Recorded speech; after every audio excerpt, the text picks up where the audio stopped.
अस्सलाम वालेकुम जी, welcome back to my YouTube channel. कैसे हैं आप सब? उम्मीद करती हूँ सब ठीक ठाक होंगे। फ्रीज़र में जब बर्फ़ की ट्रेज़ में पानी भर कर रखते हैं तो अक्सर इस तरह से चिपक जाती हैं कि इनको उखाड़ना बहुत ही मुश्किल हो जाता है। बाज़ औक़ात जल्दी में लोग छुरी का इस्तेमाल करते हैं जिससे फ्रिज को नुकसान होता है। तो अगर आप बर्फ़ की ट्रे के नीचे प्लास्टिक की मैट बिछा दें तो ट्रे बहुत आसानी से निकल आएगी और फ्रिज में फ़ालतू बर्फ़ भी नहीं जमेगी। अगर जमेगी भी बहुत आसानी से निकल आएगी।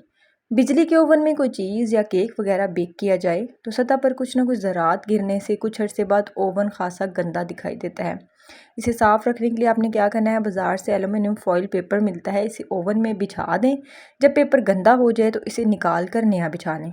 इस तरह ओवन की सतह भी साफ़ रहेगी और आपको इसे बार बार साफ़ करने का तरद्दुद भी नहीं करना पड़ेगा। इसके बाद है एलुमिनियम की स्याह देगची। एलुमिनियम की स्याह देगचियों को अंदर से कैसे साफ़ किया जाए? एलुमिनियम की देगची अंदर से स्याह हो जाए तो थोड़ा साबुन पानी में मिलाएं और नींबू के छिलके डालकर देगची में चंद मिनट पकाएं।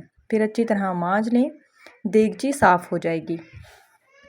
शीशे के टूटे हुए ग्लास के टुकड़े अक्सर फर्श पर रह जाते हैं। इनको अच्छी तरह साफ़ करने के लिए गूंदा हुआ आटा इस्तेमाल करें। अगर आपको हमारी आज की रेमेडीज़ अच्छी लगी हैं कमेंट करके ज़रूर बताइएगा।